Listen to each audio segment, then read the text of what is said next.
competency standard for healthcare workers.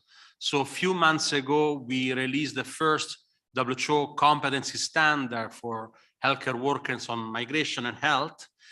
Standards which today are under implementation, but we thought also important to use this as an overarching theme for the entire week of work.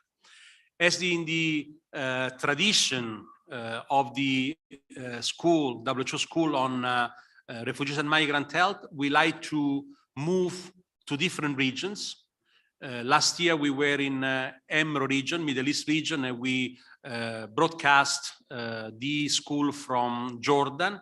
This year we are extremely pleased to be here in Siaro region, Southeast WHO region, and in Bangladesh. We discuss and we identify Bangladesh as a place to broadcast the school, also for the tremendous experience this country has been going through and managing the complexity of a large refugees migration, but also Bangladesh is a country of departure, country of origin of many migrants. So we believe that Bangladesh could be an ideal country representative within this region. This school is a hybrid, so we are having some nice friends, colleagues, and guests today here, but our audience is all over the world. I'm very, very proud to note that we have this year more than 2,500 participants connected from all 6 WHO regions.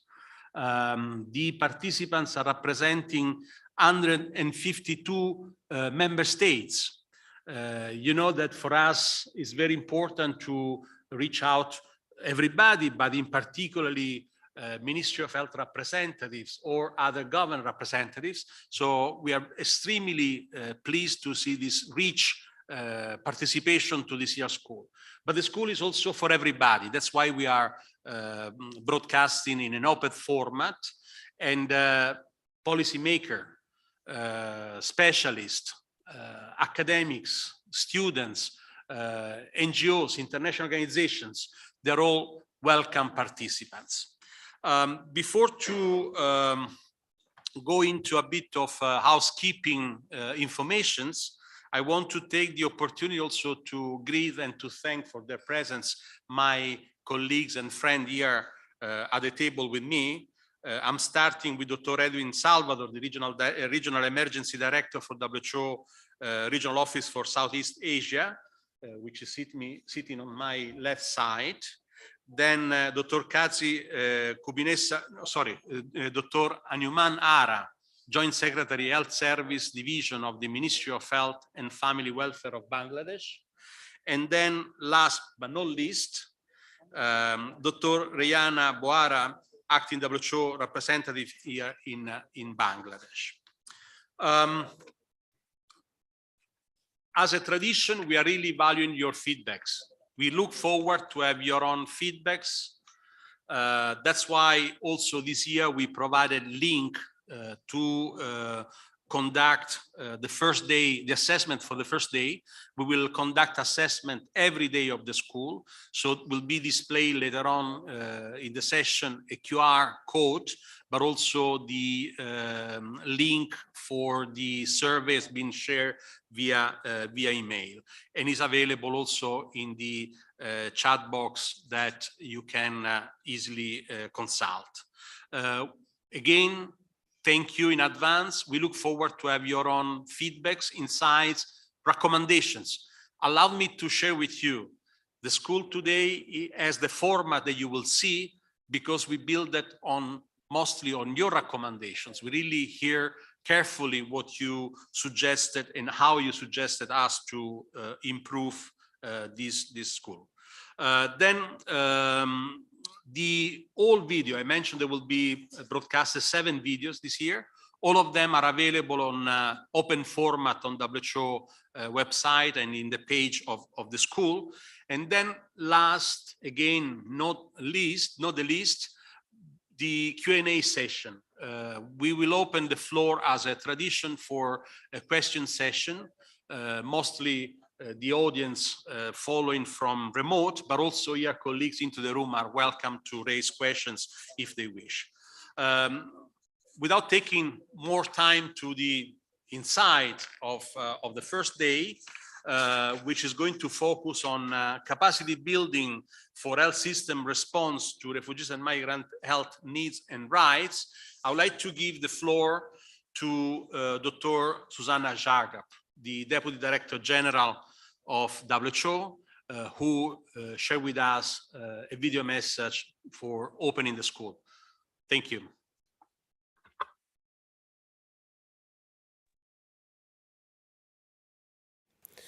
It gives me great pleasure to welcome you to the third WHO Global School on Refugee and Migrant Health.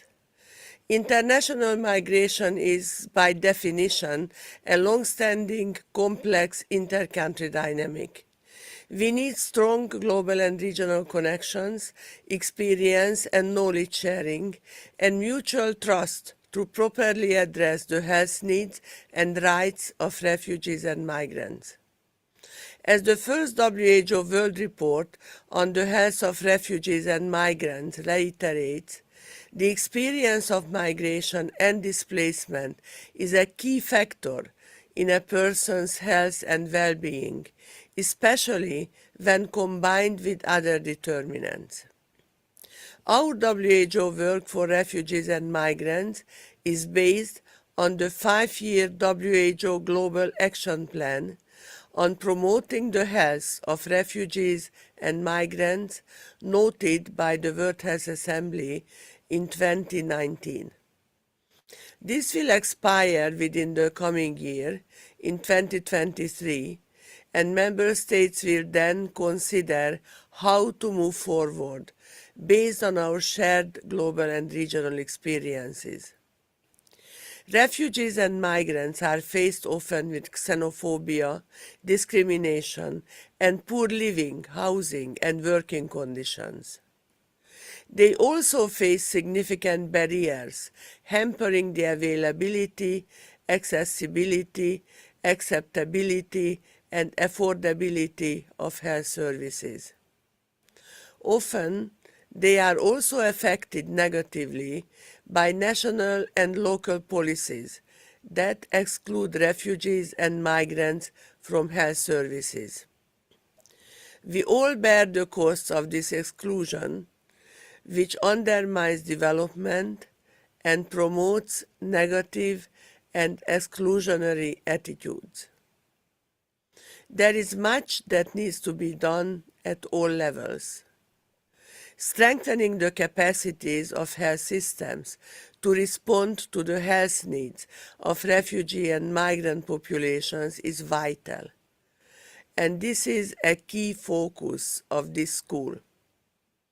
Health systems must be sensitive to the needs of migrants, their languages, and their unique health problems.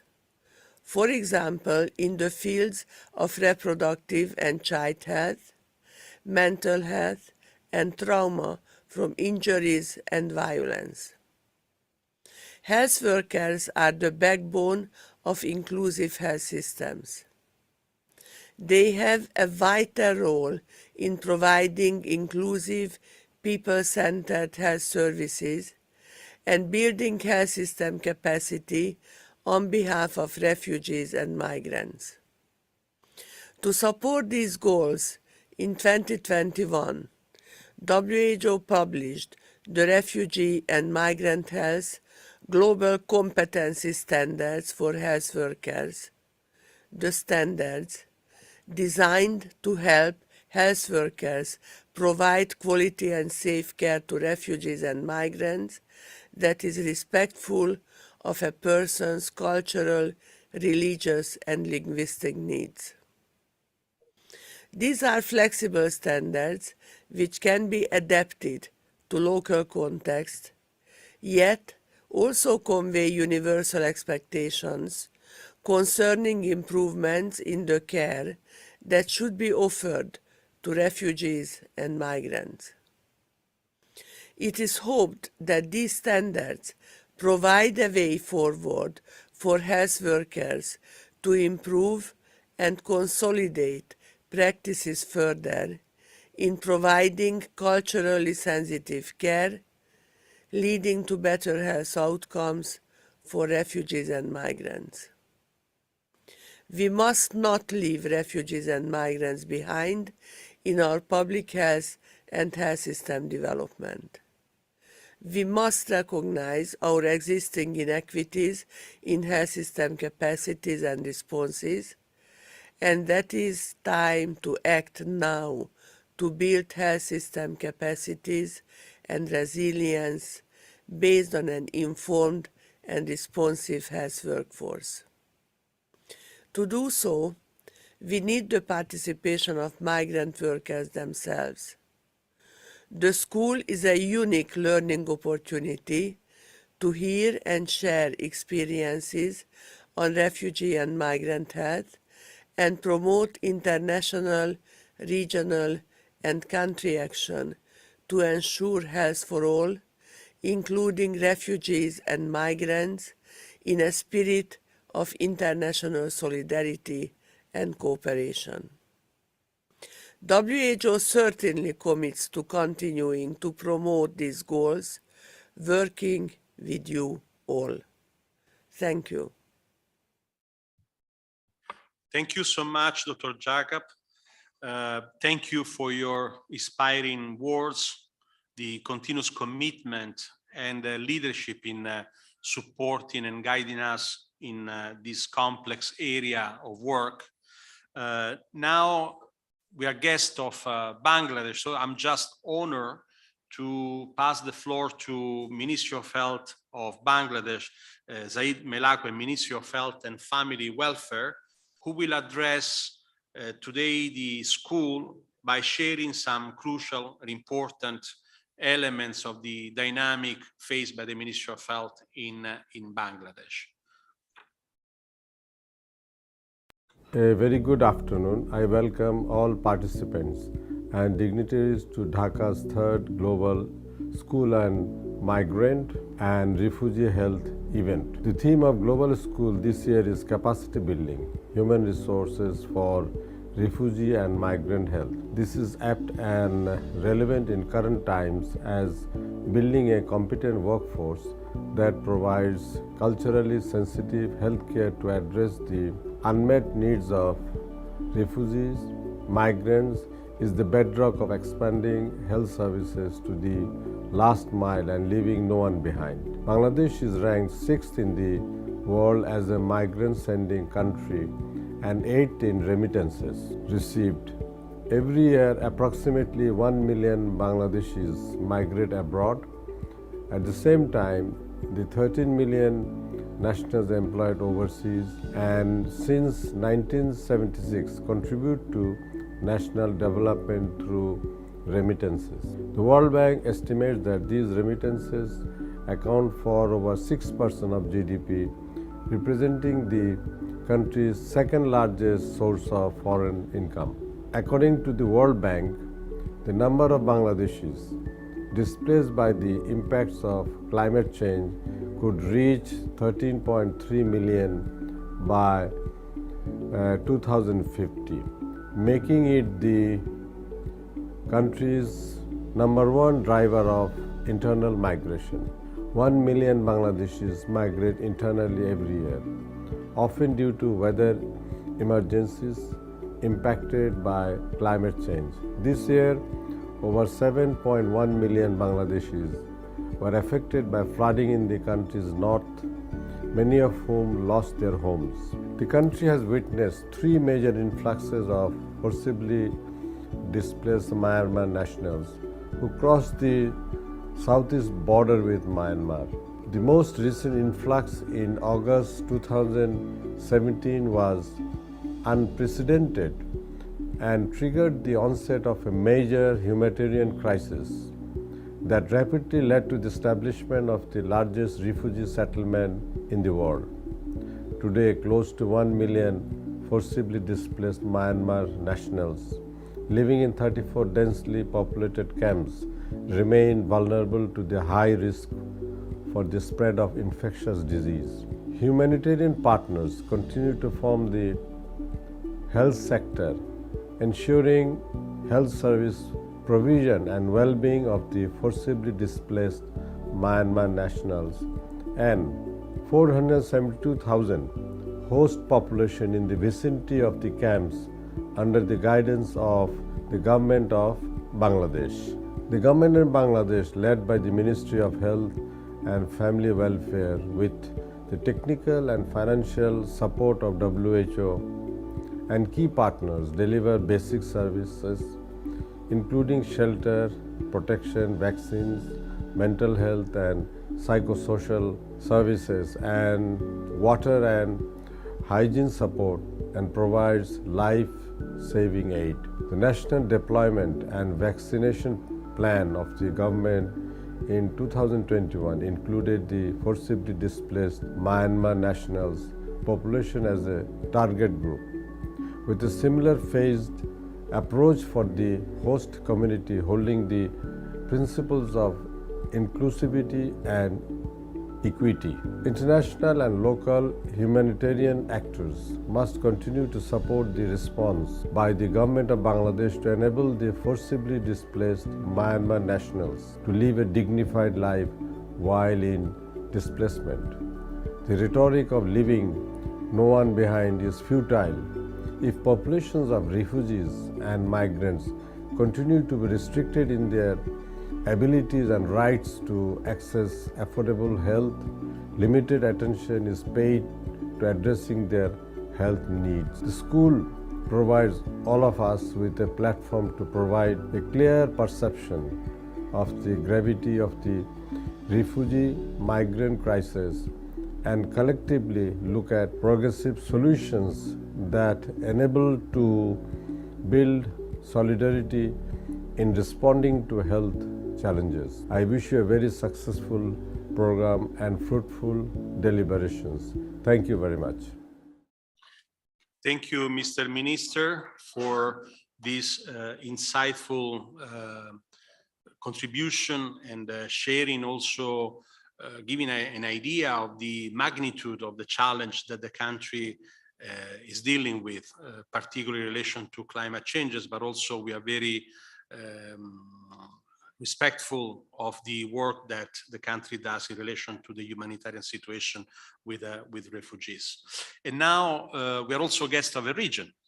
And for this, I'm delighted to pass the floor to my colleagues, Dr. Edwin Salvador, the Regional Emergency Director for WHO Regional Office for Southeast Asia, whom will share the message of the Regional Director, Madame Poonam Singh. Edwin, floor is all yours. Thank you. Thank you so much, Santino. It gives me a privilege to read the welcome remarks on behalf of the Regional Director of the Southeast Asia region, Dr. Poonam Ketrapal Singh, to the Third World WHO Global School on Refugee and Migrant Health here in Dhaka. I quote, "Warm greetings, dear students, UN partner agencies, and other partners and stakeholders, and my sincere gratitude to the Ministry of Health and Family Welfare, Government of Bangladesh, for hosting this third WHO Global School on Refugee and Migrant Health.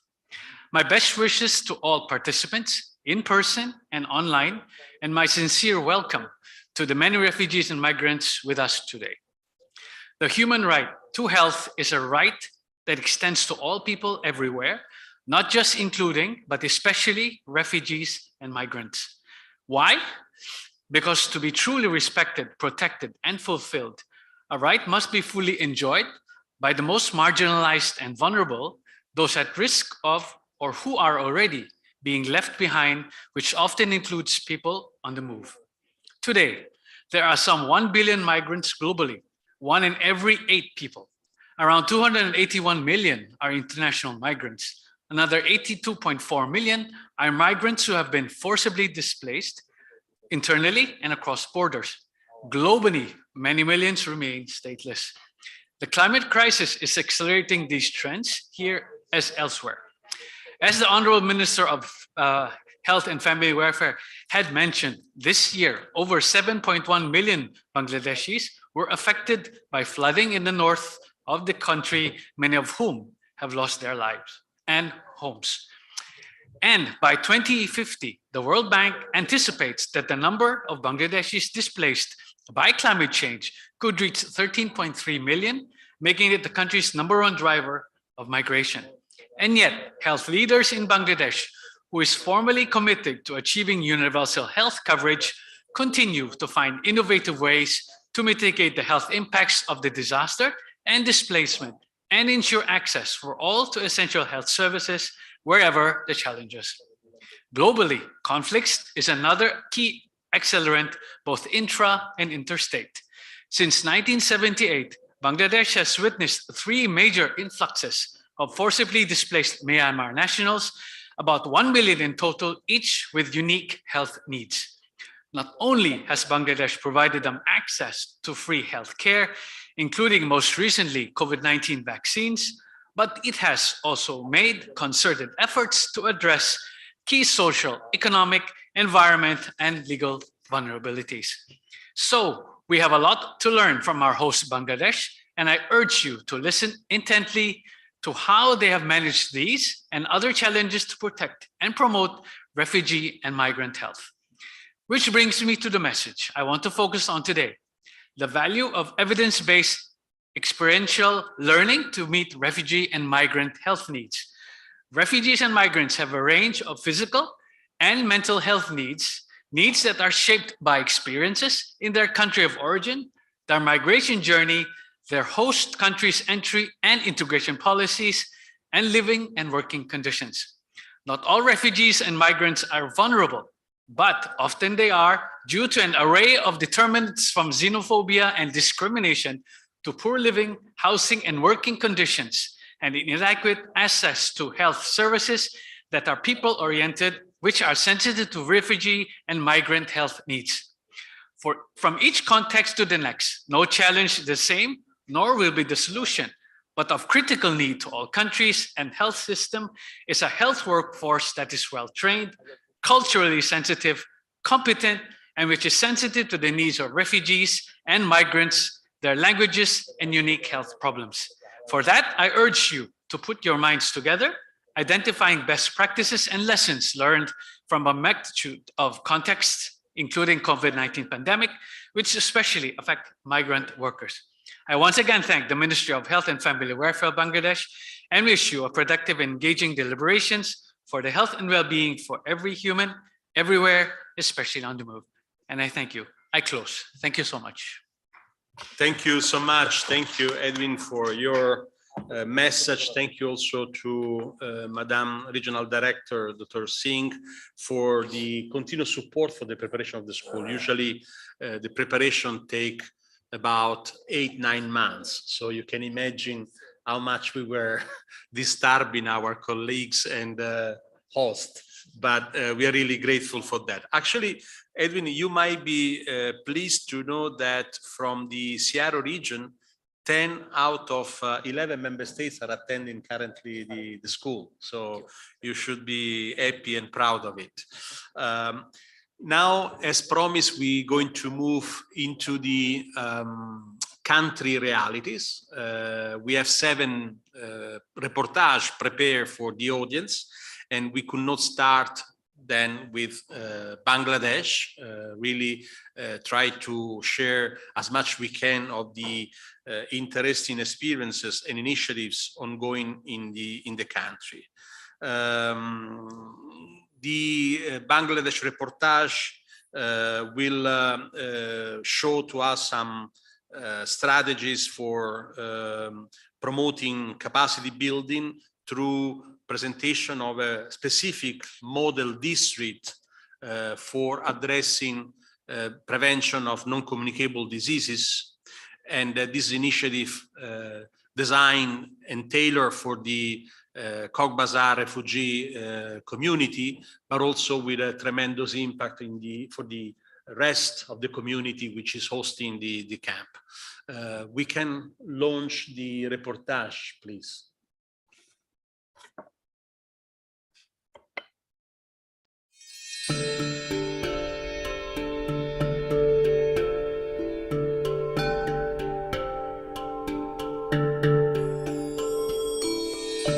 Sonra da babasından onu 5 tane de bir de yaşlı.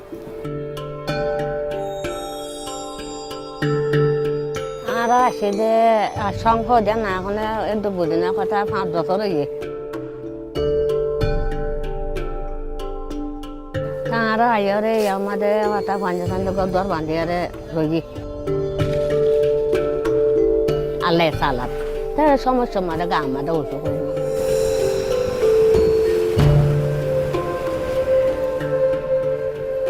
In 2017, over 500,000 people crossed the border from Myanmar into Bangladesh. Fleeing acts of violence, the displaced Rohingya sought refuge in Cox's Bazar. Today, the state plays host to over 900,000 forcibly displaced Myanmar nationals spread across 34 camps. They benefit from a sophisticated network of doctors, consultants, and trained community health workers delivering a massive range of services. Supporting 76 health sector partners, WHO tracks risk, coordinates responses, and equips the sector with the resources they need to save lives. WHO works closely with the government of Bangladesh to build the on-ground capacity of the Rohingya and the host community. As we open the 2022 Global School on Refugee and the Migrants' Health, WHO Bangladesh renews its commitment to building durable healthcare solutions that benefits everybody.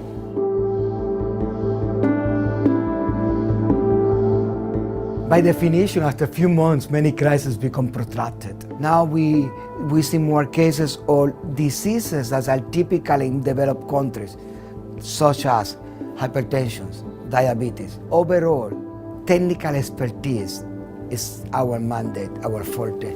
So capacity building, which is mean trainings, is what we do. You know, when you first asked me what do you do here, I almost told you I am in the business of capacity building.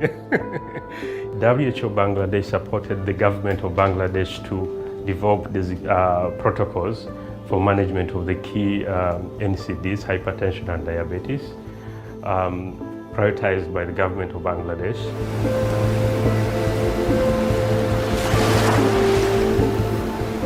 Salima is one of more than 118,000 patients that have sought care for non-communicable disease in 2022. Bisugul, ga bisugul, kutamare, bor, bakkaina bare, fesa bisi, panakna bisi, fesa ho bisi, tole shoot. To engkal lago, manja ko di meda biara mule nala hang hoiba, volunteer, Refugee ne ache, ayer mare lapaye. To engkal lago ro, kodu moti mana shoot go ro, ga sama kurur, bis, nala. Community health volunteers work within communities to protect them against health risks. They helped Salima to a health facility run by Community Partners International.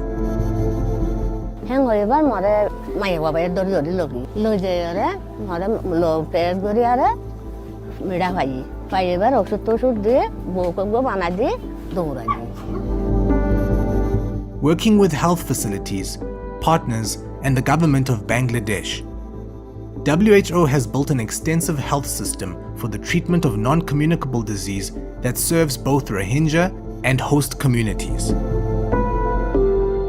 We always say the patients that you should focus on your health, you should do some exercise, you should avoid carbohydrate, and you should avoid this food, you should take more vegetables. This is a very challenging thing to do.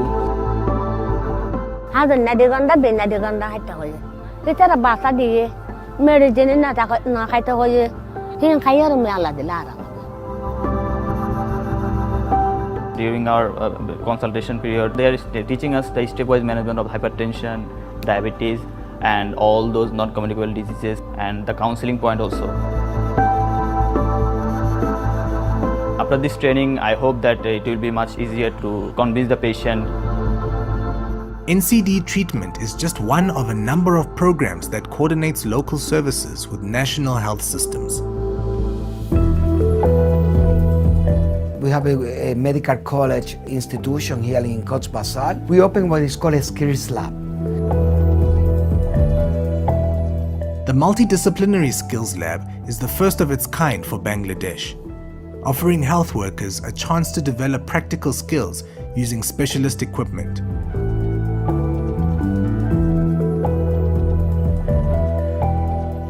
We are trying to create an environment that is very much anxiety-free, risk-free. Doctors, nurses, midwives, medical service providers, they can learn by their own. We have the supervisors here, we have the clinical trainers here. It's very much effective. We have been taught by our teachers that how to handle a neonatal baby after parturition. I really like to do all these things very practically. I learned so much skills like how to do neonate resuscitation, some practical experiments such as ankle jerk, to see ankle jerk. I was a volunteer, everybody was hammering my knee. We have done a lot of experiments which will be very much useful when we will visit wards. It will be a very useful experience. Healthcare workers really are the front line of our health systems. Their skills are the foundation of quality care for everyone in Bangladesh.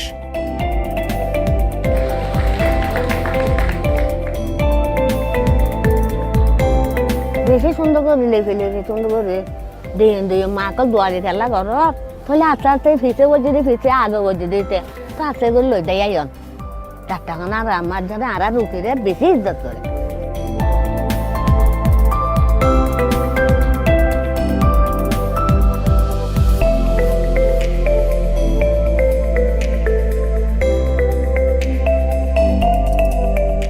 তো 4 টাকা না মোতালে করে আনো কোন লাগে তো তোমার আইসো দিয়ে আনো খুশি লাগে আর এখন না নসে তো দিয়ে আনো খুশি লাগে তারা যে সাইডে মুখে বানা খুশি লাগে কোন লাগে The future, I don't have a crystal ball. I mean, the only way the future is, yeah, as I said, one step at a time. There are many crises in the world. I mean, we cannot pick and choose. We are humanitarians, and the only thing we can say, let's try to help the most vulnerable people. But let's be humans.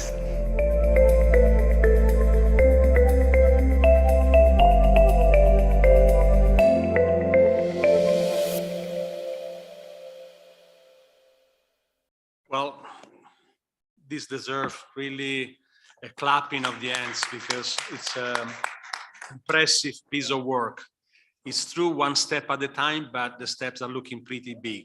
So really congratulations. And some of the colleagues frontline with this initiative are here in the room. So really my most sincere appreciation for your work.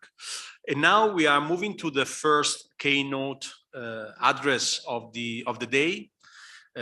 I'm delighted to introduce Christine Phillip.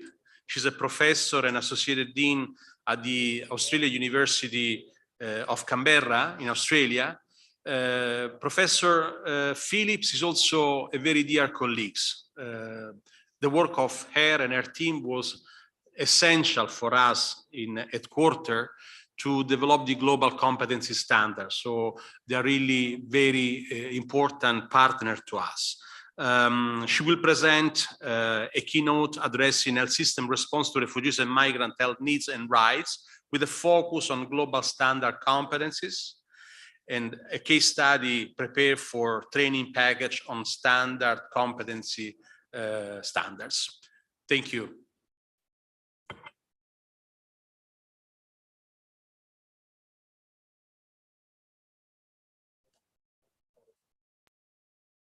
Hello, my name is Christine Phillips. I'm speaking to you from the Australian National University. I'm delighted to be speaking to you today on the third WHO School on Refugee and Migrant Health, and particularly on this day when we're talking about improving health systems responsiveness and their abilities to support health workers working in refugee and migrant health. I'll be speaking today about capacity development in respect of competency standards. And I'll be talking about the WHO competency standards for migrants and refugees, which were released at the end of last year. I'll start with a story which indicates, I think, some of the challenges around thinking about how to improve health systems. And this is the story of Sarah, who's a made-up case. Let's consider Sarah, who's age 30, who is a single mother, who's developed preeclampsia, high blood pressure, when she was pregnant with her third child. She's a single mother and she's raising these children herself. She continued to have high blood pressure after the birth of her baby, and she didn't always have time to take her antihypertensive medication. At the age of 39, so less than a decade after she first had high blood pressure in her pregnancy, she developed such bad renal failure that she required regular dialysis. And her quality of life was singularly affected by this, and her life expectancy was shortened by her chronic disease. That story that I've just presented to you is the way that it might Sarah's case might be discussed between two health workers. And you can see in that there's very little context, and without explicitly saying it, there's a lot of assuming that Sarah is responsible for this deterioration in her health case until she became chronically unwell. It was Sarah who decided not to take the medication, for example, and it was Sarah who didn't look after herself properly. But let's look at this from a different angle. What happens if we look at this from the perspective of how the health system responded to Sarah? This is the health system story. Sarah did not understand that she needed to take medication when she was pregnant. She does not speak the main language of the country. She's a migrant to that country, and nobody talked to her in a language that she fully understood. After she had the baby, she worked as a housemaid across the border. She ran out of blood pressure medications after a month and couldn't access them again. She did go to a clinic when she was sick, but she was just given paracetamol for her headaches. When she developed renal failure, she was unable to continue travelling across the border and unable to continue to work. She had to take her children with her to dialysis. Sometimes the nurses were cross with her because she turned up with her entire family. She was dialysed last on the list, sometimes at 10 p.m. at night. Her hopes for a renal transplant faded when she was told that she was considered to be a non-compliant patient. This is quite a different take on Sarah's story, and we can see in this representing of what's happened, understanding the context, particularly understanding Sarah's context as a migrant, that there were many failures in the health system. There were failures of communication, in that she didn't understand in the first place that she needed to take her medication. There were failures of coordination. She couldn't take her medication across the border and she couldn't continue it. There were failures to recognise her unique needs. At no stage in that story I recounted to you first did the health workers recognise her situation as a single mother or as a mother who had to earn an income as a circular migrant crossing borders. There was a failure of evidence-based practice in that she was dialysed in such a way that her dialysis sessions would have been further spaced out than others. And there were failures of personal conduct in that Sarah's attending with her children, which would have been a challenging thing for the health worker, resulted in health workers actually seeing Sarah as a difficult patient. Which is to say that behind many ill patients, there is a health system that has failed to meet the person's needs and has ignored their rights. So how do we improve the health system?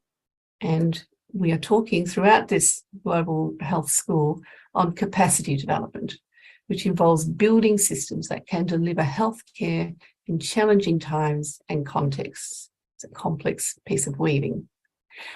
And for migrants and refugees, the challenging times and contexts are even more evident.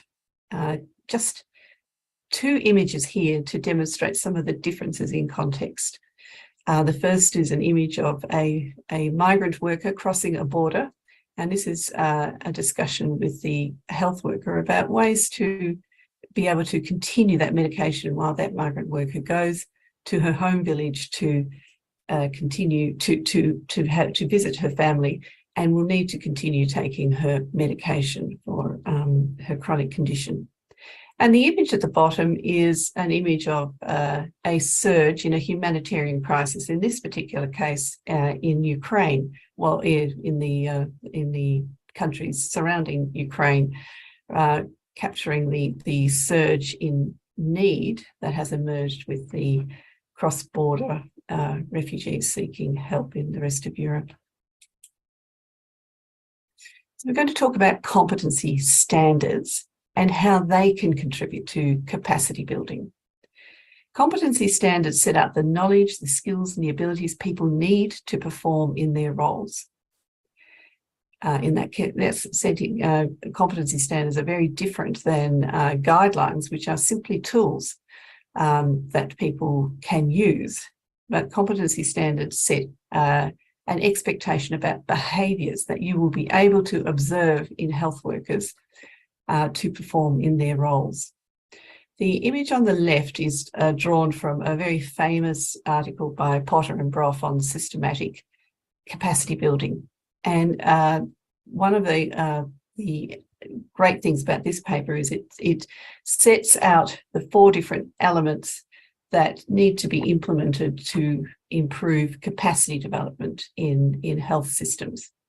And they refer to tools, skills, staff and facilities, and system structures and roles, with the comment that tools are the easiest to implement and the most technical, and the hardest and most important are system structures and roles, and they take a long time to implement because they often speak to the culture of the organisation. Now, often in capacity development, we actually just stay at the tools section. So we give people information, we might give them evidence, we might give them teach people about guidelines for best practice. All of those are right up the top at the tools section. The competency framework that we're going to be discussing today is an example of a capacity development initiative that that transects skills, staff and facilities, and can influence, as we'll talk about at the end, system structures and roles that health workers have. So the question that WHO was asking around workers working in refugee and migrant health was, how would you expect a competent health worker to behave in these complex and challenging settings? And in answering this question, we drew on the Global Competency and Outcomes Framework for Universal Health Coverage, which was released a little bit around the same time, and is a fabulous document that I would recommend to anyone to read. We drew from the document, the UHC document, a number of domains in which the competencies could be elaborated. And these were people-centred care, communication, collaboration, evidence-based practice, and personal conduct. And then for each of these domains, we developed some overarching competency standards, and then for each of those, some behaviours. I'm going to talk about the competency standards rather than the behaviours underneath each standard, although they are completely outlined in the document on the bottom left, which you can easily find online. So here are the competency standards. First was that they would be able to provide, a competent health worker would be able to provide people-centred healthcare to refugees and migrants, and that they would promote the agency of refugees and migrants at individual and community levels. And you can see these two articulate that domain about people-centeredness. Third, they would engage safe and appropriate aids to meet language and communication needs of refugees and migrants, and they would support refugees and migrants to understand information about their own healthcare, something that didn't happen in this case we talked about with Sarah. And 3 and 4 cover the communication domain. Fifth, they would engage in collaborative practice to promote the health of refugees and migrants. This covers the collaborative domain. Sixth, it would promote evidence-informed healthcare for refugees and migrants and respond to migration and displacement surges in demand for services. And this covers the evidence-informed practice domain. And finally, they would engage in lifelong learning and reflective practice to promote the health of refugees and migrants, and that they would contribute to a culture, an organisational culture of self-care and mutual support when providing healthcare in this context. And these last two cover the personal conduct domain. I'll draw your attention to some that are quite specific for this set of competency standards. And one of these is number 7, that a competent health worker is actually able to respond to these sudden surges in demand that can occur in this domain of work. And this is anybody who works in refugee and migrant health will be aware of the flows in work need and these sudden surges in demand that can occur when a volume of people cross borders. And crossing a border in a surge is, of course, no reason for somebody not to be able to receive good and equitable care. And so this competency standard has been inserted to discuss how to address the area of health workers being able to work in new ways in relation to a migration and displacement surge. And the actual behaviour under these refers to flexibility of actually being able to reorganise your work and to be able to work in new configurations of teams. The other competency that's a little bit unusual is how specific competency standard 9 is, which is that the health worker will contribute to not only being able to look after themselves and their resilience, but also being able to support others. And this speaks to the fact that this area of work, partly related to some of the issues that we've discussed already, including these sudden surges, this is a challenging area to work in, and health workers, in order to be able to work well and competently, need to be aware of their own needs to look after themselves and to look after their fellow workers. Now, you may say to me, that all seems very nice, it's a nice document, but how can a competency framework improve health systems capacity? And this particular competency framework, and they're not all like this, but this particular one you can see has quite an ethical set of principles behind it around patients' needs, patients' rights, equity of care, and it's also practical. So a good thing about competency standards of this nature is that they clarify this interlinking between the ethical and the practical. And they can improve health systems capacity if we think of those 3 areas: skills, staff and infrastructure, and systems and roles, by clarifying the expectations of health workers. What we should expect of a health worker is clarified in a competency framework. But also clarifying the expectation of health systems. Health systems should support health workers to be able to work in this fashion. Otherwise, it's overwhelming for them. And there are some competency standards that definitely refer to and will be taken up by organisations in order to improve how they can support health workers.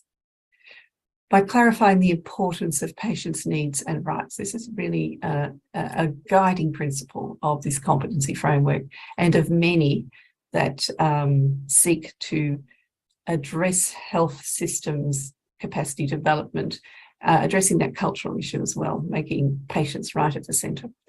It creates, and this is a very obvious outcome, it creates a framework for teaching and guiding, and we have developed a curriculum guidance that goes with these competency standards.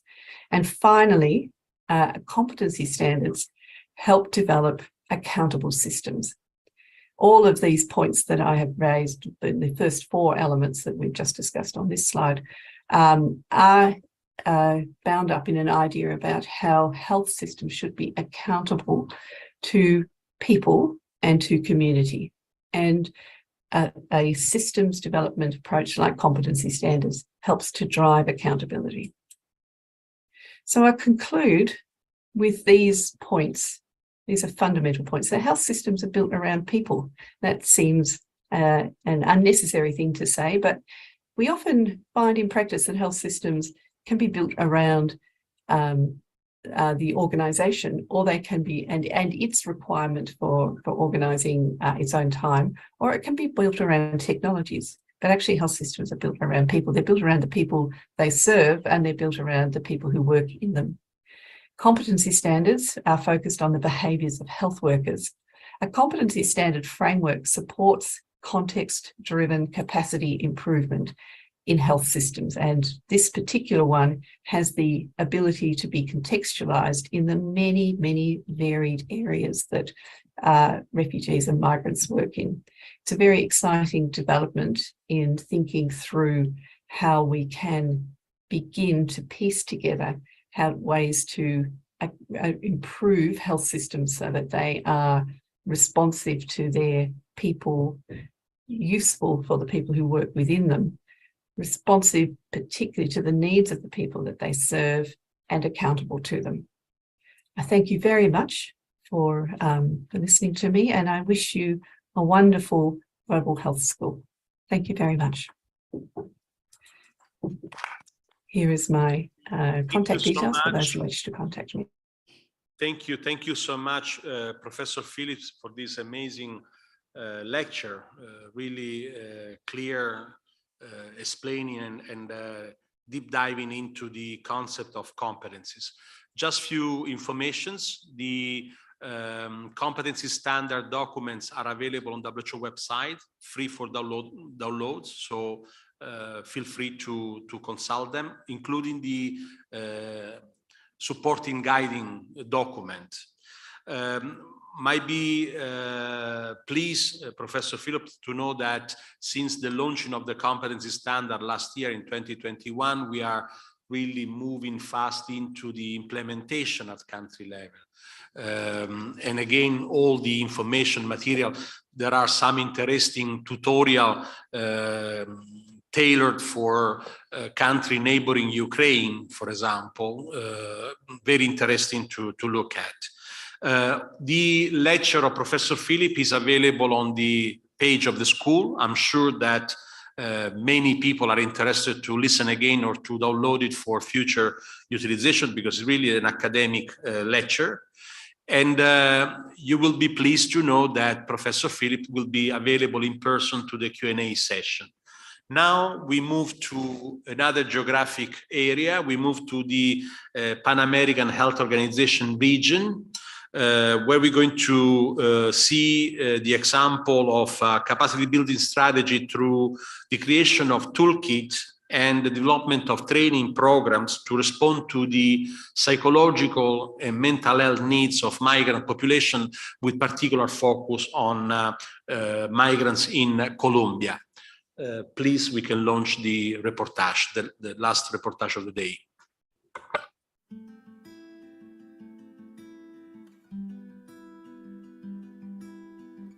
La migración sur-sur es un fenómeno creciente en Latinoamérica. Sin embargo, en la historia reciente no se habían presentado flujos migratorios masivos como el que se viene dando desde Venezuela en los últimos 5 años. Incluso hay un importante número de migrantes transcontinentales. Dada la poca experiencia y escasa vocación de los países suramericanos como receptores de migrantes, se han presentado importantes retos para atender esta situación. Por esto, la OPS planteó la iniciativa de construir una herramienta para responder a la necesidad latente de los equipos psicosociales con el fin de atender de forma eficaz el proceso migratorio en los países latinoamericanos, especialmente en Colombia. En noviembre de 2018, la OPS convocó a un equipo de profesionales con formación en salud mental y apoyo psicosocial vinculados a la Cruz Roja Colombiana Seccional Bogotá, la Universidad Nacional de Colombia, la Universidad de San Buenaventura y la Fundación Universitaria Los Libertadores. Este equipo se articuló para analizar la situación de la población migrante y alcanzar varios objetivos. Revisar las herramientas disponibles para responder a las necesidades latentes. Plantear una guía práctica para aprovechar los recursos existentes y emergentes en los procesos de planificación, diseño e implementación de acciones para el cuidado de la salud mental y apoyo psicosocial de la población migrante. Y también fortalecer a los agentes comunitarios, a los equipos humanitarios y las instituciones de toda índole vinculadas al trabajo con esta población.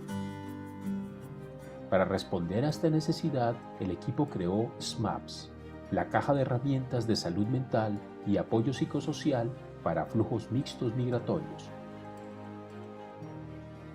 Tras 6 meses de trabajo, el 24 de mayo de 2019, se realizó el lanzamiento oficial de la caja de herramientas SMAPS, hospedada hoy en la página web de la BBS Colombia.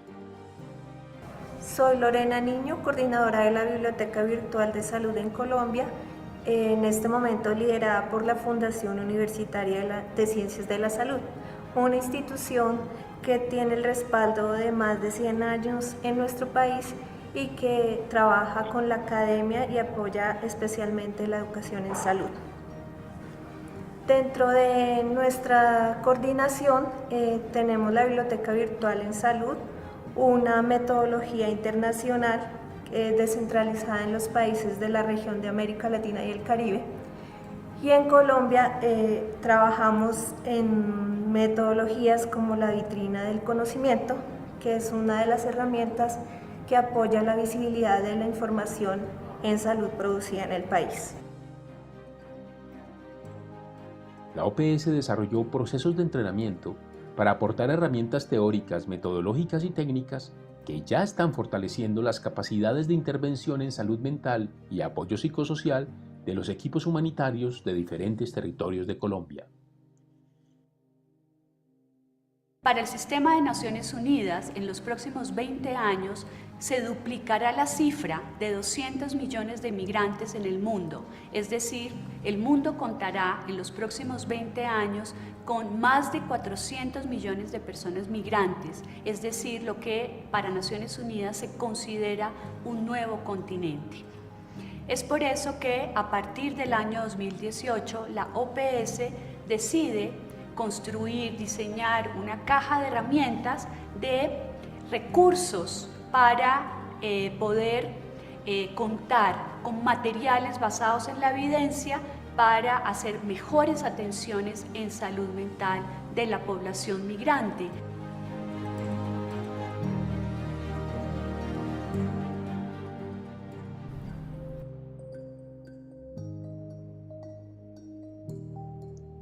La caja de herramientas SMAPS contiene una compilación de materiales diseñados por múltiples actores, organismos de Naciones Unidas, ONG internacionales, entidades de gobierno y academia.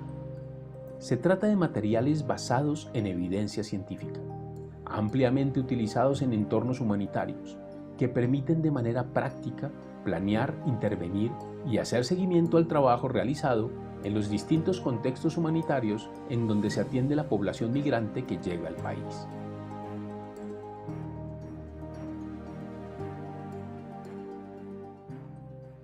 Queremos mostrarles también cómo se aplica esa caja de herramientas para generar capacidades en los equipos de respuesta. Entonces, hemos seleccionado uno de los territorios de nuestro país, que es Arauca, uno de los municipios donde hay una gran cantidad de migración. Entonces allí hemos tomado esta caja de herramientas y hemos realizado talleres de formación con todos los equipos que están locales dando respuesta a la atención de salud mental y apoyo psicosocial.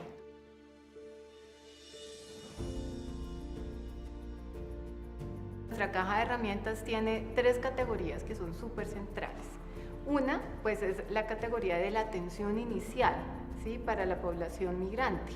Entonces, en esa atención inicial está todo lo que es ese primer contacto con la población, que puede darse, digamos, en una caracterización, pero también puede darse en una orientación general para las necesidades que tiene la población. También pueden desarrollarse tamizajes, o también, de acuerdo a lo que se detecte de necesidad de la población, hacer canalizaciones o derivaciones a otros programas y servicios con los que cuente nuestro país.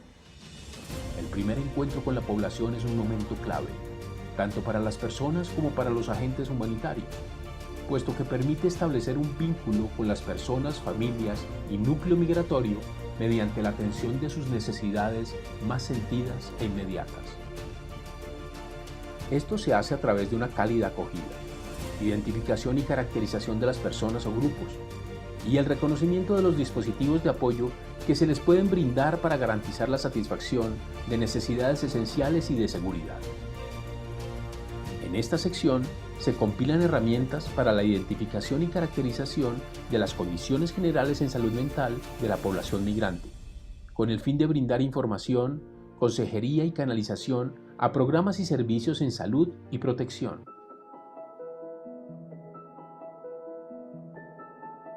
Y el segundo momento de la generación de capacidades para el uso de la caja de herramientas es el trabajo y el uso de los recursos que se encuentran allí por parte de las personas y de los equipos capacitados en el primer momento. Allí ellos hacen uso de todos los recursos que se tienen, trabajan con los niños, con los adolescentes, con las mujeres, con los hombres y con los grupos migratorios, con ese conjunto de materiales que se encuentran en la caja de herramientas. Y finalmente, la comunidad hace también uso de esos recursos. Por ejemplo, en la cartilla Mi Viaje, las madres comunitarias, los líderes en las comunidades las usan para establecer un vínculo con los niños y poderlos fortalecer en ese viaje que ellos están haciendo desde su lugar de origen hasta su lugar de destino, y la cartilla Mi Viaje los acompaña en todo ese proceso.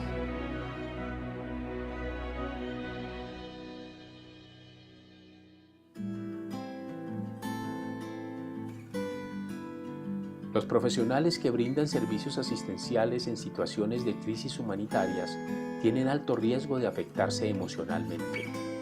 Es fundamental planear e incluir de manera permanente un programa de apoyo psicológico, acciones lúdicas, recreativas y de grupos de autoayuda entre pares, con la participación activa de los líderes y equipos de salud para prevenir el burnout, el desgaste emocional por empatía. Definitivamente, es muy importante la promoción del autocuidado y cuidado de los grupos de trabajo. Esta sección reúne un conjunto de recursos para orientar acciones permanentes de formación y generación de capacidades en el talento humano, así como para el cuidado, autocuidado y protección del personal que trabaja en la atención a migrantes.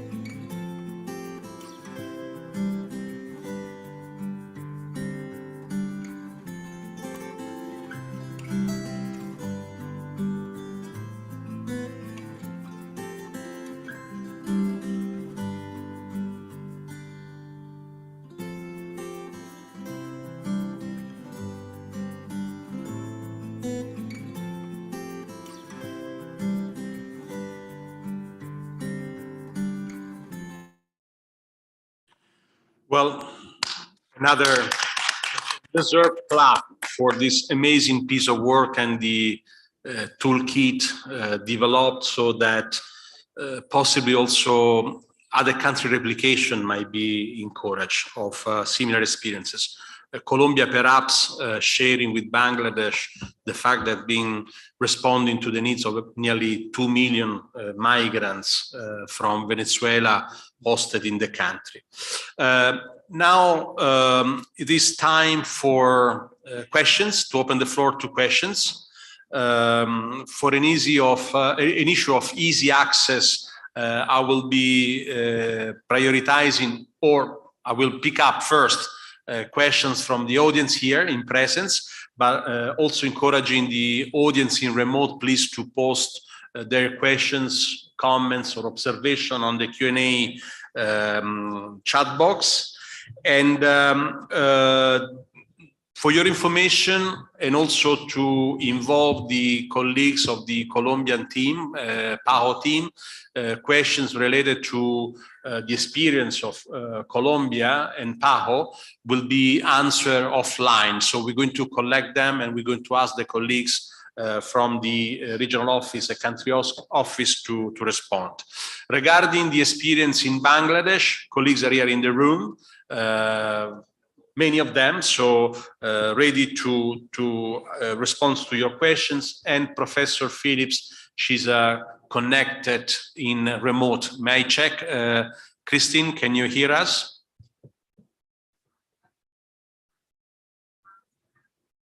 Yes, I can. Hi, good evening, good morning. Thank you for joining us.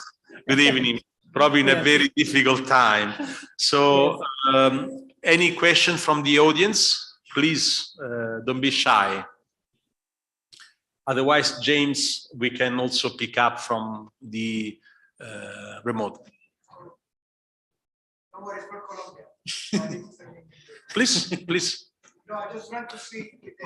You need to use the microphone, otherwise colleagues in remote, they cannot hear you, please. And kindly, all of you, introduce yourself before to get the floor. Good afternoon, George Martinez, Jorge Martinez, the head of WHO in Cox's Bazar. No, I was just interested in this map. So I just wondering, because I don't know the tool, and I was wondering, is a little bit close to mental health gap as well, or there is no relationship, or it's only community based. I mean, I was Googling and trying to get more information, but I was not able to get it on time. So I'm wondering if the colleague from Colombia can illustrate, what else can do the tool. Over. Indeed, as mentioned, we're going to ask colleagues to address those questions, but also Jörg, we can facilitate getting in touch with the country office and with the migration health team in PAHO in case this is needed. Any other question? I've got a question from online, if you'd like to hear it. Please, James. Yep. This is for Christine from Italy. I would like to know from Christine the real life examples in line with the story of Sarah from Australia and the focus of your role in the university in promoting fair policies in your country. That is an excellent question. The case that Sarah was based on is in fact based on my work in a service that I work in. I do work in a refugee health service in my state. I'm the medical director of it. So through that work, we attempt to advocate to the senior departments for refugee-sensitive policies. I'm not going to get too much into some of the refugee policies of Australia that may be known by some of the audience here, but there has certainly been a big push for Australia to become a sensitive and responsive country for refugees. I think universities, to your question, have a key role here in being able to advocate for health workers and for health services and health systems that are supportive of refugees in ways that sometimes that health workers themselves can't. So I've been very grateful that I have a university that has supported me in advocating for policy change.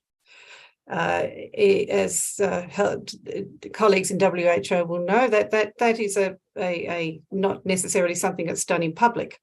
but it is a responsibility, I think, for universities and for the health sector to be able to advocate. And I'm sure that many of us in different countries will be doing the same kind of work. Thank you. Thank you very much, Christine. James, do we have more questions? Absolutely. This one's to Christine, Santino, and Samantha. What steps have been implemented to prioritize mental health and well-being over physical health in your country?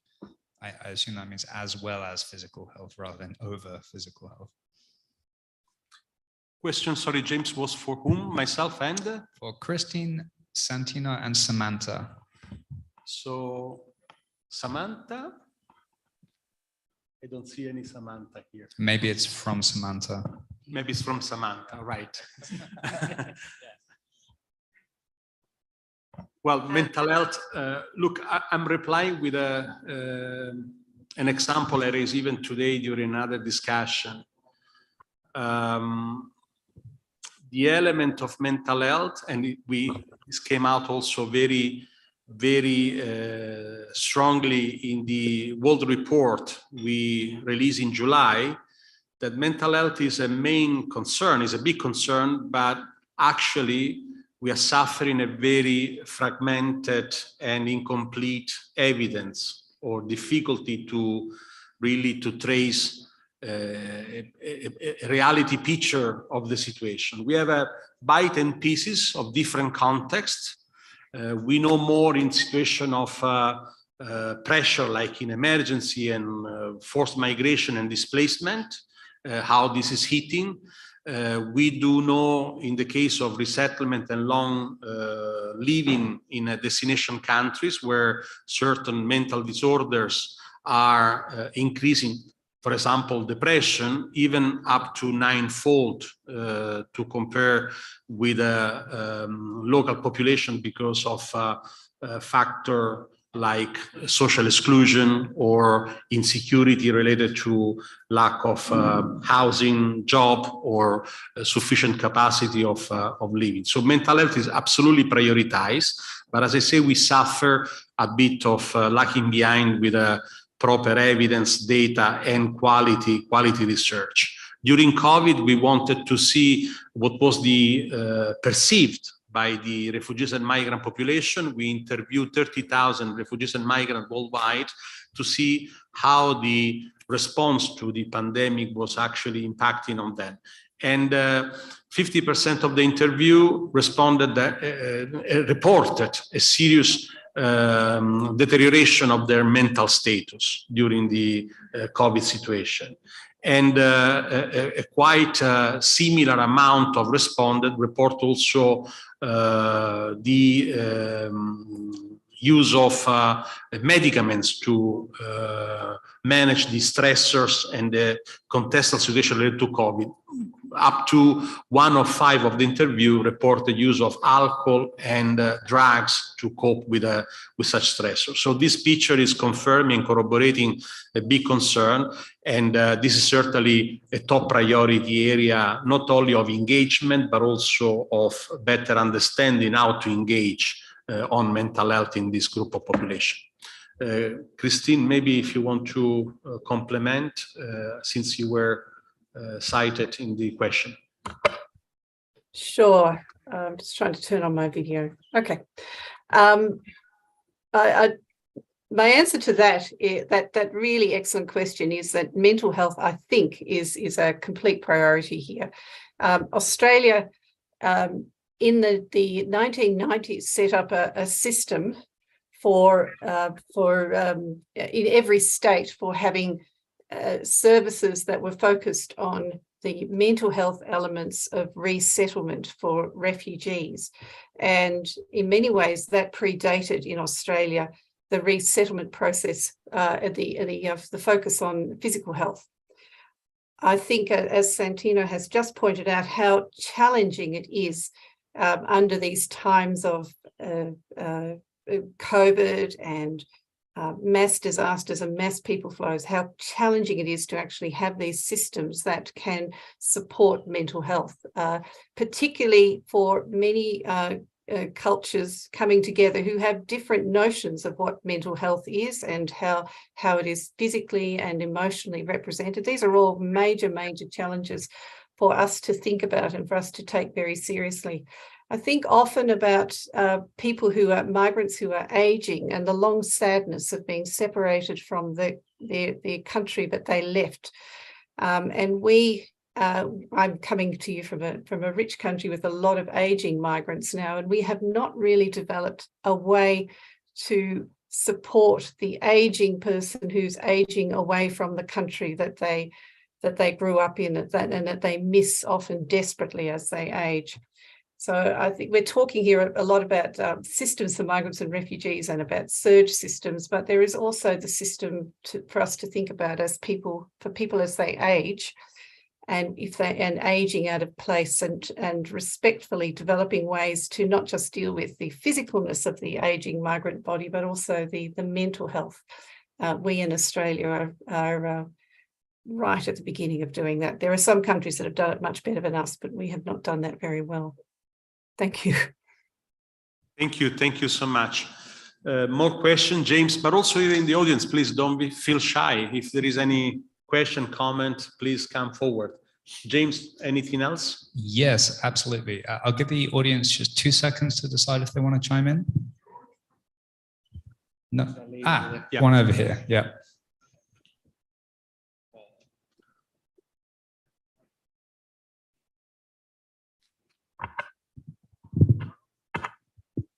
Hi, this is Sabrina from ICDRB.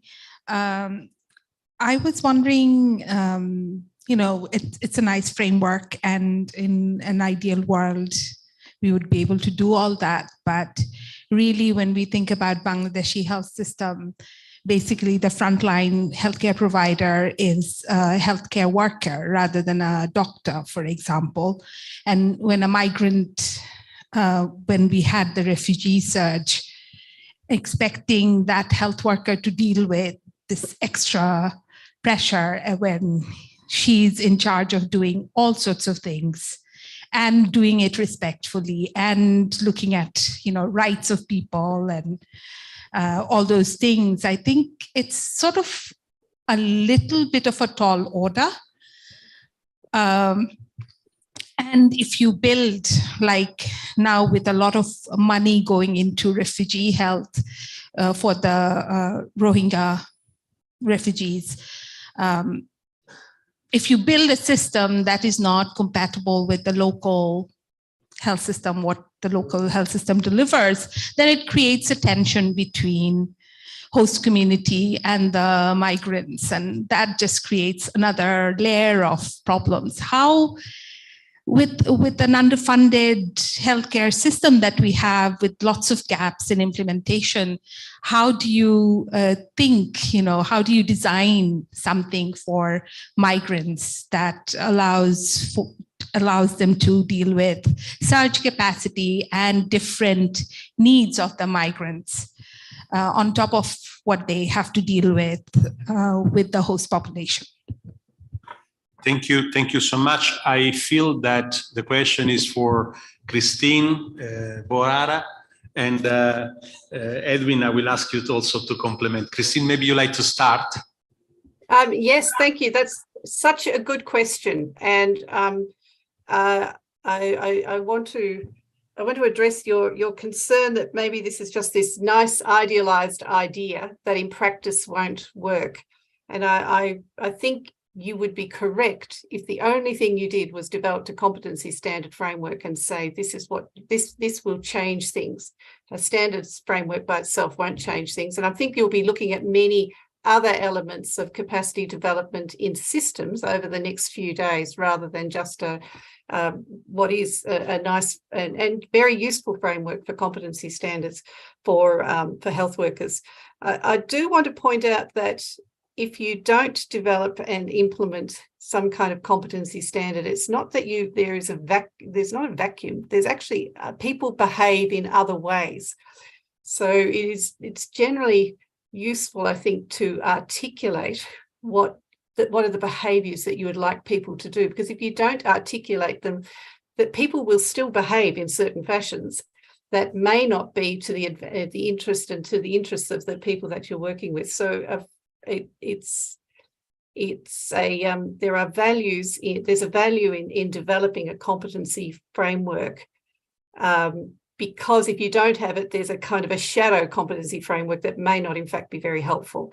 But I certainly take your point that this is not enough in itself. And I will hand over to my colleagues there who can comment on that as well. Christine, very quickly, could you just turn your camera on for us by any chance? I wish I could, but I can't. Okay, no worries. Yeah. The host has stopped the camera, so yeah. Okay. Yeah. Maybe okay. Now I am turning on my camera. Fantastic. Here we go. Here we go. Thank you so much, Christine. Maybe Martin, Dr. Rajandra was suggesting to pass to you so that you can share some experience from the ground, real life.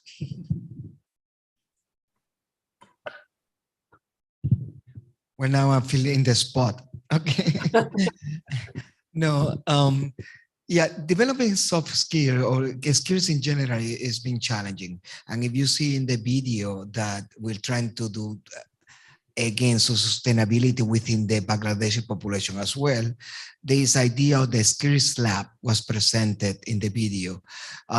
It just trying to, at the beginning, the laboratory, if you saw, it was mainly for maternal health care complications or placenta previa.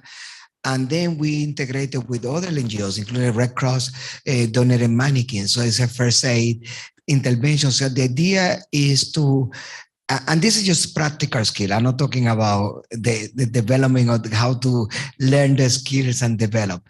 But again, putting the staff in a position of non-risk environment, I think it will facilitate how to develop the skills.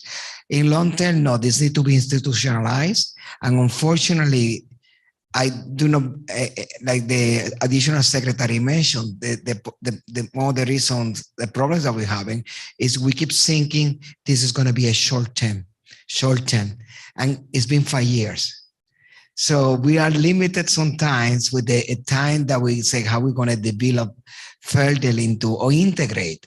And that's another difficult word to say, integration of the emergency services that we're trying to provide to the migrant population within as well to the host community. Now, if we're talking about another example, NCD, communicable disease, one of the projects that is being developed at the moment is not only to get antihypertensive drugs, is sit down, how the doctor can sit down and or the social worker and tell to the patient, this is not only you taking your medicine, it's a life changing. So those training that we're doing is including, if the physician is a bit overweight, okay, do I walk? Do I work more? Do I more healthy? And that behavioral change, we've been trying to introduce it to the doctors in Bangladesh in the field. So they are not only giving the prescription, but they are taking the time to learn how to apply the same behavior changes that they need to be used as a patient in themselves to teach by example. So I don't know. Lovely. Edwin, I had a feeling you were desiring to complement, please. Okay. Thank you for that question. You actually had the question had queries on two different groups of people. No, one is the group that Dr. Martinez has basically already said, and the other question is actually addressed to the migrant population, and this is not unique to Bangladesh. I mean, this is unique to all the countries that we are all aware of. I think the challenge we face is actually we have to establish or at least try to make the health system of the country be able to address the needs of the vulnerable population, be it migrants, be it the marginalized, or even the refugees or the displaced. I think that's the challenge that we face. Now, some countries do it better by investing on essential, like health workforce, which Dr. Martinez basically said. There's very much that the health workforce can do, but at least there's also a responsibility that people have to take on. That being said, there are things that also the healthcare system has to be able to respond to. For example, secondary care, hospital services. I mean, that means it cannot be tackled by the population, it has to move to the next one. Countries have to prioritize where they will want to make first. Needs are huge, resources are limited, and there's very little that we all collectively can do, like ICDDRB, the UN agencies, IRC, MSF. I mean, all of us are trying to provide a service to different groups of population, but the resources are limited. So where do we start? I think that's where the government has to guide what is important at this stage. And then, of course, it's not set in stone.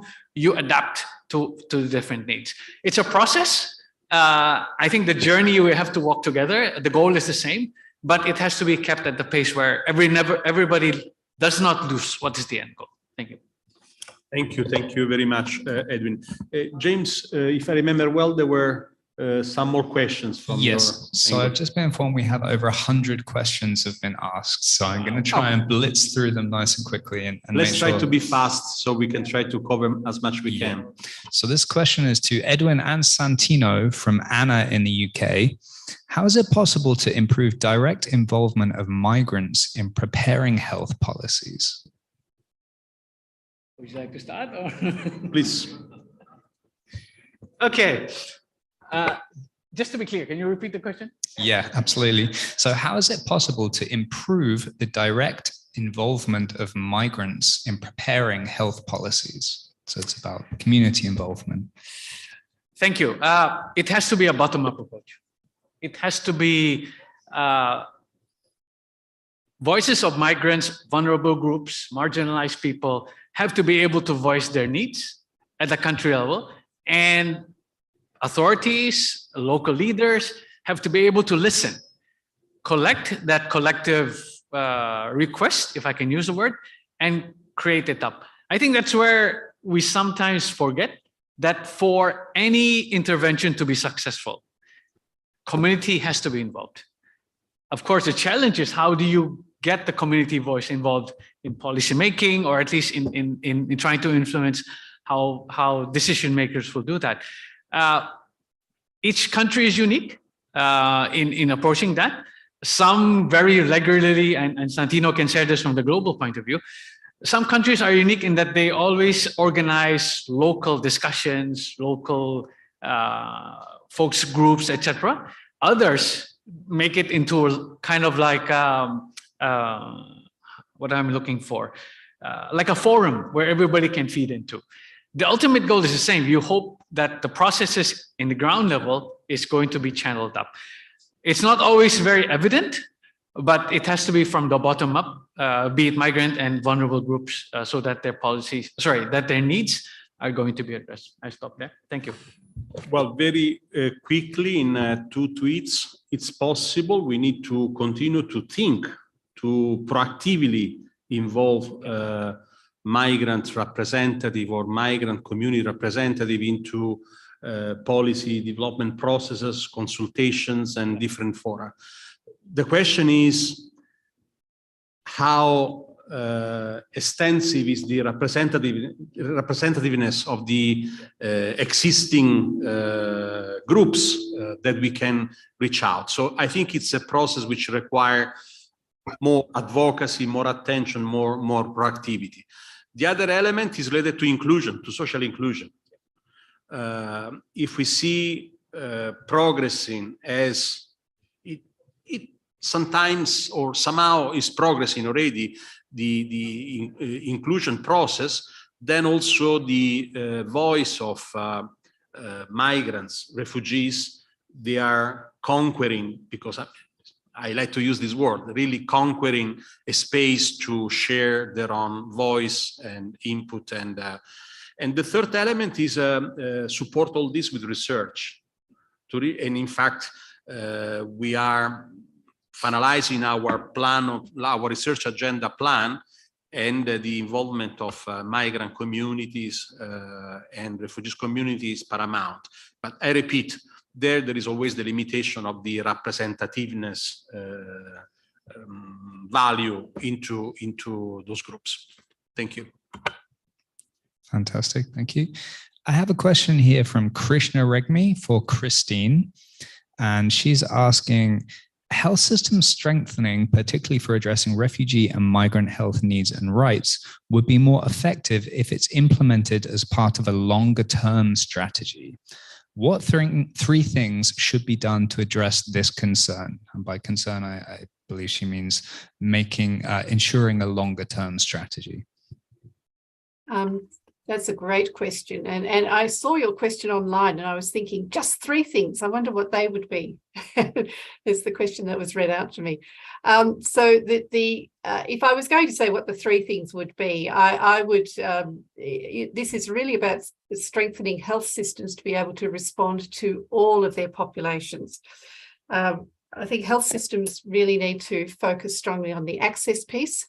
How can refugees and migrants, there's been lots of conversation in the chat box about the multiple ways in different countries that people are not able to access healthcare through different policies. So I think the access piece is a critical element, and we would include language in that, but financial access is actually critical. The second one that I would be doing is making sure that there were sufficient health workers who could do this work and who were directly engaged with refugees and migrants. Remember, refugees and migrants are actually, health workers are overrepresented in those populations.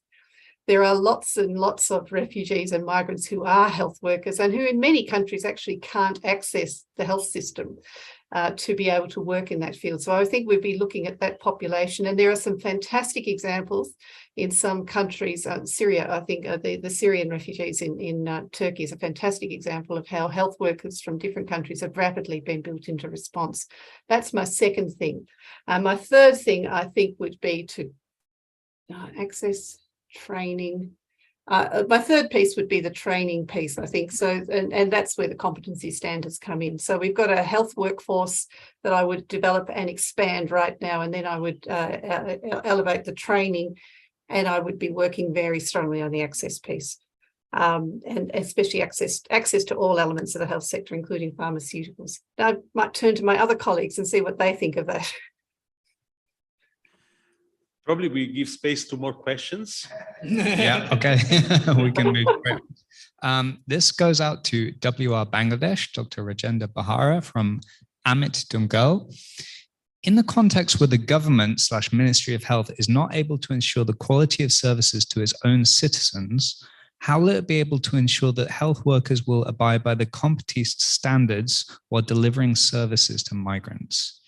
I think ensuring accountability will remain a huge challenge.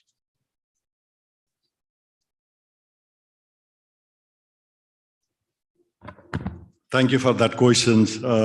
I do agree there is a lot of challenge in providing quality service in Bangladesh because of two issues. I would say one is really not having the enough number of health workers in the field, especially urban areas. The second thing is a lot of vacant position is still in the country. So these two things really is hampering providing a quality service in Bangladesh. However, Bangladesh is continuously improving health services, especially with the support of various partners. Just giving an example of Cox's Bazar, today we heard there are more than 50 partners supporting to provide a very quality health services, not only to FDMN, but also host community. Thank you. Thank you very much. Dr. Martinez, you like to complement maybe? Can we provide a mic to Dr. Martinez? Thank you.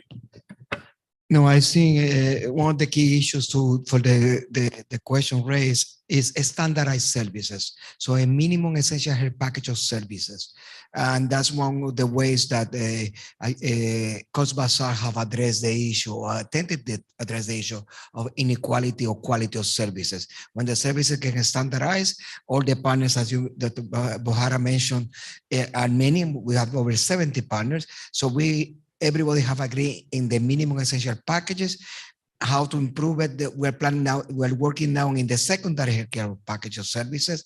And the idea is, at least as the package are standardized, we can start monitoring how the quality of those services. Other measures that have been done, for example, there was the initiative in IPC, in infection prevention control measures, in which a system was established within all the health facilities, and they took ownership and they're monitoring how the services is provided and how the cleanliness, as I say, all the IPC measures. So there are different techniques and standardizations how to address the issue, but I go back to have a baseline and the minimum requirements. Thank you so much. James? Yes, absolutely. I have a question for Edwin here from Saritha Donthi. Saritha is a research scholar and member of the delegation of India to UNESCO. She's asking about health insurance, and she says, why is it that accident recovery and acute health ailments are sometimes neglected due to high treatment costs? What should migrants do in cases where they aren't able to afford their health bills? Thank you so much for that question. Different countries have different policies on migrant health. And this is an issue we are all tackling to see what is the best way forward. A lot of the issues, for example, like you mentioned about the health insurance for migrants, it's not just an issue just for migrants, for example. I mean, Southeast Asia region, which is 1/4 or even 30% of the global population, has the highest percentage of out-of-pocket expenditure, which basically means 40% of the population in our region has to pay for getting better. So imagine that across all the population, be it migrant health, migrants, refugees, internally displaced, etc. So the policy has to be there to be able to at least help people to be able to address and access healthcare, and that boils down to the question of policy of the country. And it's not often easy because issues of insurance, for example, means beyond the Ministry of Health. It can be beyond the Ministry of Health. So it can be the Ministry of Social Welfare. It can be the Ministry of Finance. It can be the Ministry of Administration, etc. So as Dr. Severino said in his remark earlier today, migrant health and access of health to migrants and refugees should be intersectoral.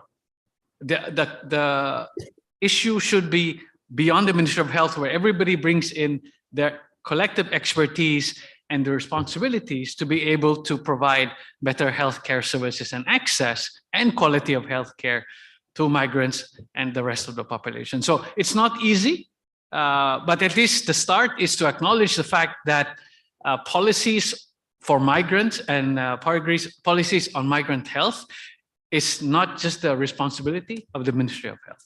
Santino?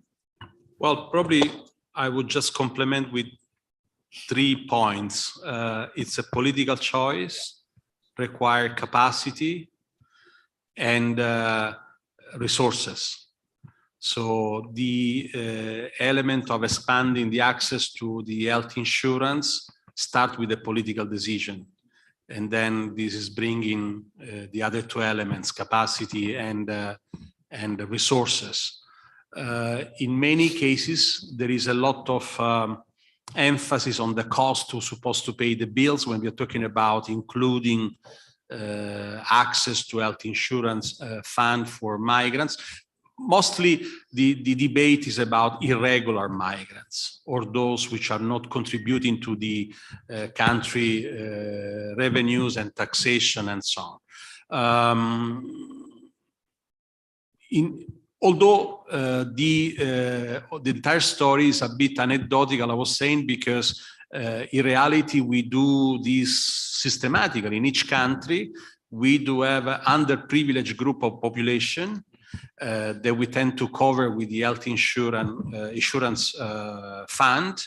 And the intervention of the government, of the health sector, is measure is sized for making the intervention sustainable. So it's a quite technical discussion, and perhaps the good part of all this story is that the entire research community, worldwide research community, start to pay attention to the element of the health financing, the economic dimension of access to health, in order to offer also good practices, good examples, and know-how, I would say, for those countries which they are ready to take the political decision. Today we have seen a video from Colombia. Colombia is one country which decided to extend the health insurance, and I was discussing with the authorities, the government authority was supposed to document how they did it, what they did it, what was the challenge and the entry points. Next question. I don't want to polarize the time remaining. Great. Here's a question to Christine. This is from Maya Abchahina. She's a researcher and consultant in age issues at the American University of Beirut. Despite the fact that our populations are rapidly aging, older refugees are sometimes very marginalized in humanitarian responses. What specific capacity buildings can take into account their specific capacities and needs, their specific needs? I completely agree with you. I think this is a really important and overlooked cadre of migrants and refugees, and their needs often do get left out. I think they also, often that's a group with multiple illnesses, multiple chronic illnesses, and these issues that have been discussed about access and having to pay for your health care. When you have multiple illnesses and need multiple medications, actually can be particularly invidious for them. This is the same issue that Dr. Salvador was talking about before. In relation to the competencies, so the competencies are fairly general, and the idea is that they would be adapted to specific needs. But so in this case, the specific needs are the needs for elders. I think there is a particular need for intergenerational support. I think there's a need for people who are aging. I think we have very little ability to manage dementia in aged. I think there's a huge need for research in that field, just as there's an enormous interest in research for non-migrant populations. I don't see the same level of work for dementia in migrant and refugee populations, and to me that seems an enormous loss. So in answer to your question, I'd be looking at some of the specific aging capabilities, chronic illnesses and multiple intersecting illnesses, and loss of family and loss of peers, which often occurs to aged people, so that the need for them to actually have closer connections with their grandchildren. I know of one country that's developed adopt a grandparent for migrants, which is and that's been across different cultural groups, has been a really useful initiative to think through. They're not really covered in the standards. They're more particular tools that have come through. But if you think through the standards, you can sort of think, well, they would be the sorts of things I'd have to think of. Thank you. Thank you so much. Thank you so much, Christine. A couple of more, James. Maybe Yep. we can manage. Maybe just one last question. Great. This is a question for Santino from Ayan Noor. How is it possible to create tailored courses with the objective of counseling and mitigating refugees as they learn and make arrangements with local institutions to reach them easily? Sorry, James, we don't hear you very well, even if you are in the same room. Can you please repeat? Yeah. Let me go again.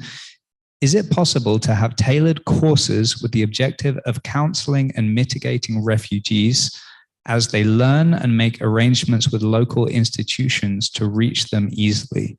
So I think it's about how can local institutions better reach migrant communities. It is possible and is happening. There are a number of experiences around the world also through local community, through urban administration or city administrations. There are networks built around this concept of linking community with the refugees and migrant population. There are a network of mayors getting together in try to have a shared approach, learning from each other. So absolutely it's possible. It's plenty of very good initiatives, very interesting initiatives, very dynamic people, because usually the bubbling part of the society is in the community level. There you see really the innovation and the willingness to have an impact, to make a change. And happy to also maybe to connect offline to provide you some link to any of those reality so that you can read more. Thank you. Great. So I have actually being told we have time for one last question. It's a very, very good question. Public discourse, this is for Santino from Isato Sa. She asks, public discourse about migration is invariably politicized and often negative. What can clinicians do and how can they unite in defense of the right to provide and receive medical care regardless of income or immigration status? So for the sake of good hospitality, please change the last question, not to me, but to any of the colleagues, and reply to this to this question. Sorry, can you once more? Yep. Yep, sure. So it's regarding public discourse about migration and how it's invariably highly politicized.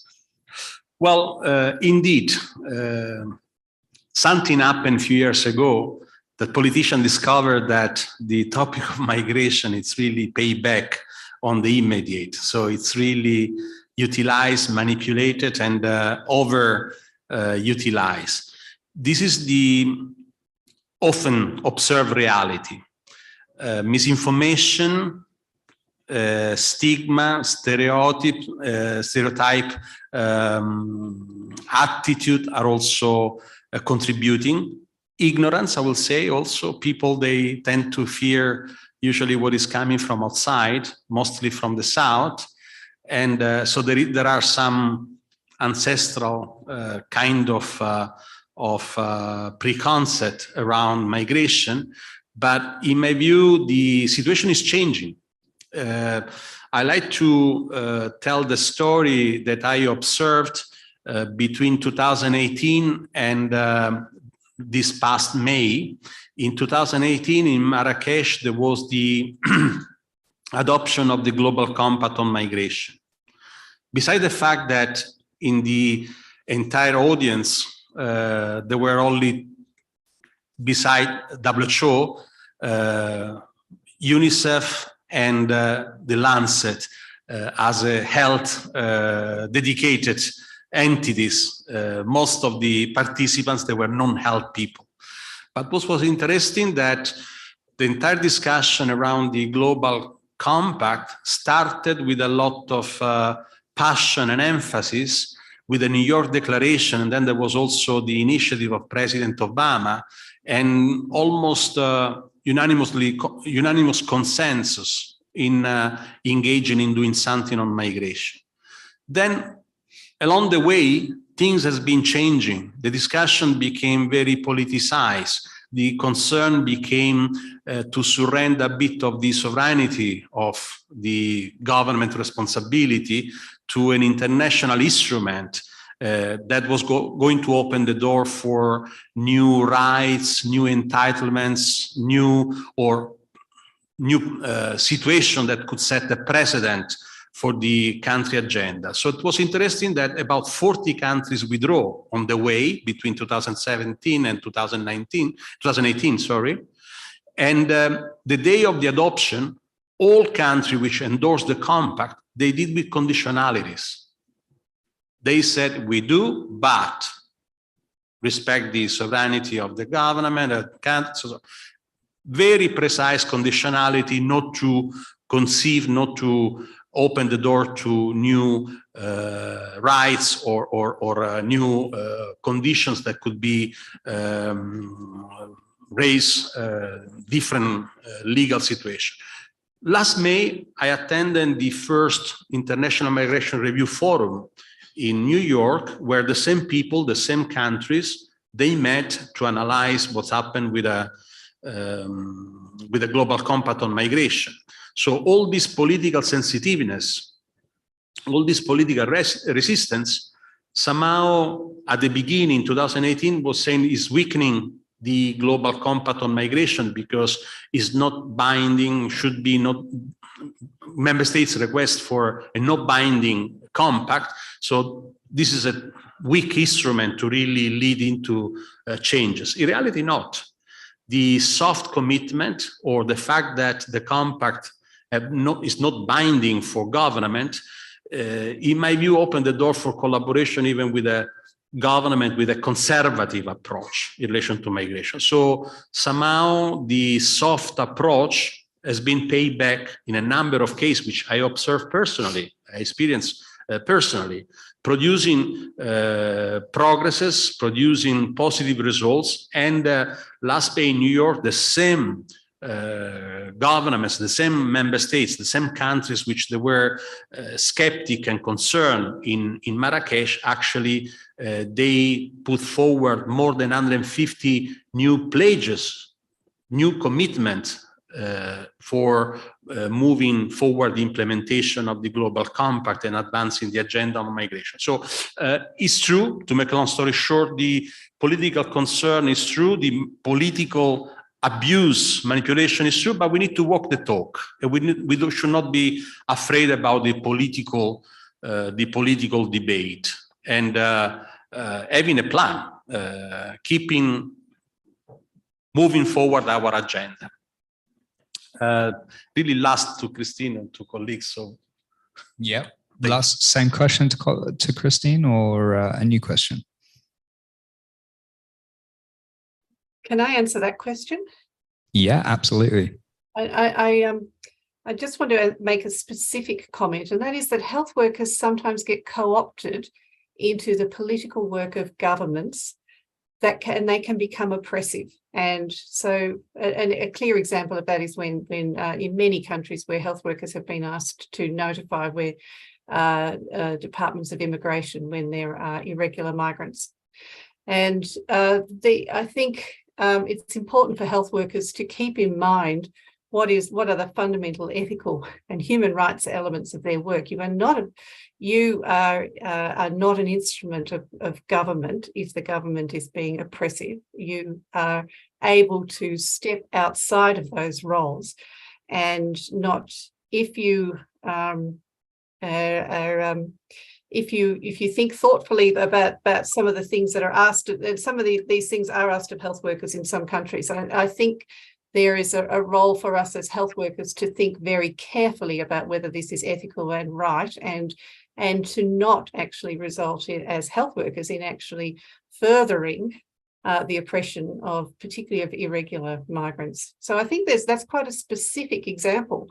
But I see it repeatedly in people where people somehow find themselves, these are people of goodwill, but without reflecting on their activities, they actually can find themselves in a position where they have actively made something worse for somebody who was far less powerful or was powerless compared to them, simply by not critically thinking enough about the policies that they were asked to enact.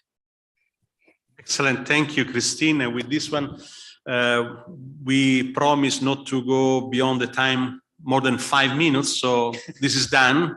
And for today, it's done. Thank you so much to the Bangladesh Authority for hosting us. Thank you so much, the colleagues from the regional office and country office, for working with us and being with us in this long journey. Thank you, Christine, for being with us in person despite the time difference with Australia. Really, it's always a joy to work with you. And thank you to all the audience in presence and those in remote. Thank you for the questions. We'll try to address all of them also offline. Just a quick note for tomorrow, please join us again, 4 o'clock Dhaka time, 4 o'clock Bangladesh time. Tomorrow will be an exciting program focusing on gender and human rights, right to health. We will have a wonderful keynote speech as well. I'm not going to preempt the content, and 2 beautiful reportages again from Bangladesh and Colombia. Thank you so much. I wish you a good rest of the day or a good night for those in eastern part of the world.